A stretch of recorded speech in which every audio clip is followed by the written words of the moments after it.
ਸਤਿ ਸ਼੍ਰੀ ਅਕਾਲ ਜੀ ਸਾਰਿਆਂ ਨੂੰ।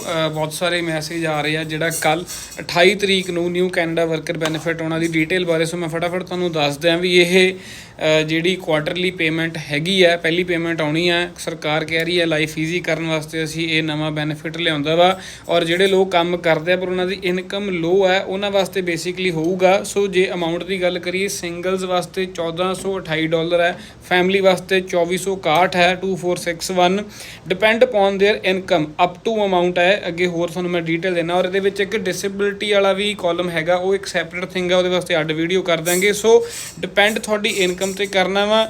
ਤੇ ਜਦੋਂ ਤੁਸੀਂ ਟੈਕਸ ਫਾਈਲ ਕੀਤਾ 2022 ਦਾ ਟੈਕਸ ਫਾਈਲ ਕੀਤਾ ਹੋਣਾ, 2022 ਦੇ ਵਿੱਚ ਜੋ ਤੁਸੀਂ ਆਪਦੀ ਇਨਕਮ ਫਾਈਲ ਕੀਤੀ ਹੈ ਉਹਦੇ ਬਿਹਾਫ 'ਤੇ ਤੁਹਾਨੂੰ ਇਹ ਪੈਸੇ ਮਿਲਣੇ, ਔਰ ਤੁਹਾਡੇ ਸੀਏ ਨੇ ਆਲਰੇਡੀ ਉਹ ਕਾਲਮ ਦੇ ਵਿੱਚ ਟਿਕ ਮਾਰਕ ਕੀਤਾ ਹੋਊਗਾ ਜੇ ਤੁਸੀਂ ਜਿਹੜੇ ਐਲੀਜੀਬਲ ਹੋਵੋਗੇ। ਠੀਕ ਹੈ ਜੀ। ਇਸ ਤੋਂ ਬਾਅਦ ਜਿਹੜਾ ਇਹ ਅੰਡਰ ਕਿਹਦੇ ਆਉਂਦਾ, ਕੈਨੇਡਾਜ਼ ਵਰਕਰ ਬੈਨੀਫਿਟ, ਇਹ ਇੱਕ ਐਡਵਾਂਸਡ ਕੈਨੇਡਾ ਵਰਕਰ ਬੈਨੀਫਿਟ ਕਰਕੇ ਸਕੀਮ ਹੈ, ਉਹਦੇ ਅੰਡਰ ਆਉਂਦਾ ਔਰ ਆਟੋਮੈਟਿਕਲੀ ਆਉਣਾ ਵਾ ਤੁਹਾਡੇ ਖਾਤਿਆਂ ਦੇ ਵਿੱਚ। ਐਲੀਜੀਬਿਲਟੀ ਫਟਾਫਟ ਦੱਸ ਦਿਆਂ, ਏਜ 19 ਔਰ ਅਬਵ।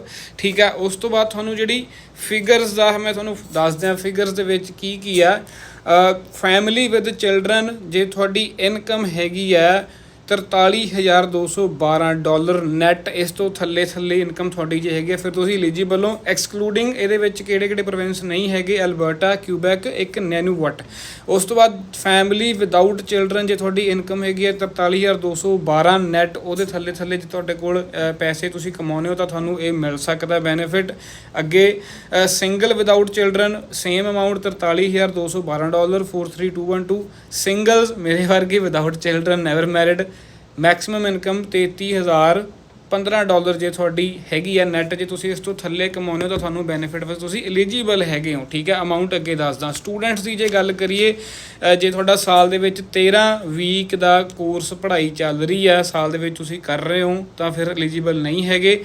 ਉਸ ਤੋਂ ਬਾਅਦ ਜੇ ਕੋਈ ਕ੍ਰਿਮੀਨਲ ਹੈ, 90 ਦਿਨ ਜੇਲ੍ਹ ਦੇ ਵਿੱਚ ਰਿਹਾ ਵਾ, ਜਾਂ ਇੱਦਾਂ ਦੀ ਕੋਈ ਹੋਰ ਰੀਜ਼ਨ ਕਰਕੇ ਕਨਵਿਕਟਡ ਹੈਗਾ, ਨੋਟ ਐਲੀਜੀਬਲ। ਜੇ ਤੁਸੀਂ ਨੋਨ ਟੈਕਸ ਪੇਅਰ ਹੋ, 2022 ਦੇ ਵਿੱਚ ਨਹੀਂ ਟੈਕਸ ਭਰਿਆ, ਨੋਨ ਐਲੀਜੀਬਲ। ਸੋ ਨੋਰਮਲੀ ਇਨਕਮ ਜੇ ਸਿੰਗਲ ਦੀ ਗੱਲ ਕਰੀਏ $23,495 ਤੋਂ ਥੱਲੇ ਆ ਫਿਰ ਤਾਂ ਹੋਣਗੇ ਪੂਰੇ $1,428।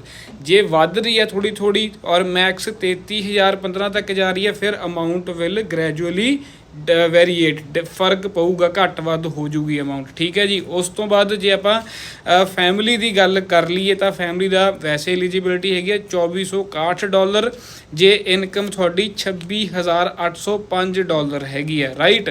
ਤੇ ਜੇ ਤੁਹਾਡੀ ਇਨਕਮ ਵੱਧ ਰਹੀ ਹੈ ਤਾਂ ਤੁਹਾਡਾ ਬੈਨੀਫਿਟ ਘਟੀ ਜਾਊਗਾ ਅਪ ਟੂ $43,212। ਜੇ $43,212 ਨੈਟ ਇਨਕਮ ਹੈ ਤੇ ਇਸ ਤੋਂ ਉੱਪਰ ਜਾ ਰਹੀ ਹੈ ਫਿਰ ਪੈਸੇ ਨਹੀਂ ਆਉਣਗੇ। ਔਰ ਇਸ ਤੋਂ ਬਾਅਦ 2 ਕੁਆਟਰਲੀ ਪੇਮੈਂਟਸ ਹੋਰ ਆਉਣੀਆਂ ਨੇ, ਅਕਤੂਬਰ 12 ਇਸੇ ਸਾਲ ਤੇ ਫਿਰ ਜਨਵਰੀ 12 2024। ਹੁਣ ਇਹ ਡਿਪੈਂਡ ਕਰਦਾ ਵੀ ਇਹ 3 ਪੇਮੈਂਟਸ ਡਿਵਾਈਡ ਹੋ ਕੇ ਕਿਵੇਂ ਆਉਣਗੀਆਂ।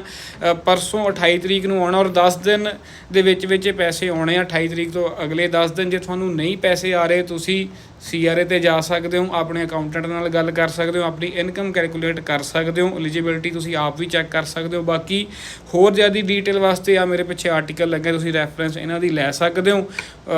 ਮੈਨੂੰ ਐਂ ਲੱਗਦਾ ਨਾ ਕਰਦਿਆਂ ਕੁਛ ਨਾ ਕੁਛ ਤਾਂ ਆ ਹੀ ਜਾਊਗਾ। ਸੋ ਓਵਰਆਲ ਜੇ ਦੇਖੀਏ ਤੇ ਹੈ ਪੈਸੇ ਤੁਹਾਡੇ ਸਾਡੇ ਹੀ ਆ, ਆਪਣੇ ਟੈਕਸ ਪੇਅਰ ਦੀ ਮਨੀ ਆ, ਤੇ ਇਹੀ ਆਪਾਂ ਨੂੰ ਵਾਪਸ ਆ ਰਹੀ ਆ। ਕੁੱਲ ਮਿਲਾ ਕੇ ਹਾਲਾਤ ਤੁਹਾਨੂੰ ਪਤਾ ਕੈਨੇਡਾ ਦੇ ਕੀ ਨੇ। ਸੋ ਉਮੀਦ ਕਰਦੇ ਹਾਂ ਤੁਹਾਨੂੰ ਵੀਡੀਓ ਦੇ ਵਿੱਚ ਕਲੀਅਰ ਹੋ ਗਿਆ ਹੋਊਗਾ। ਬਾਕੀ ਫੋਲੋ ਕਰੋ ਹੋਰ ਅਪਡੇਟਸ ਲਈ। ਧੰਨਵਾਦ।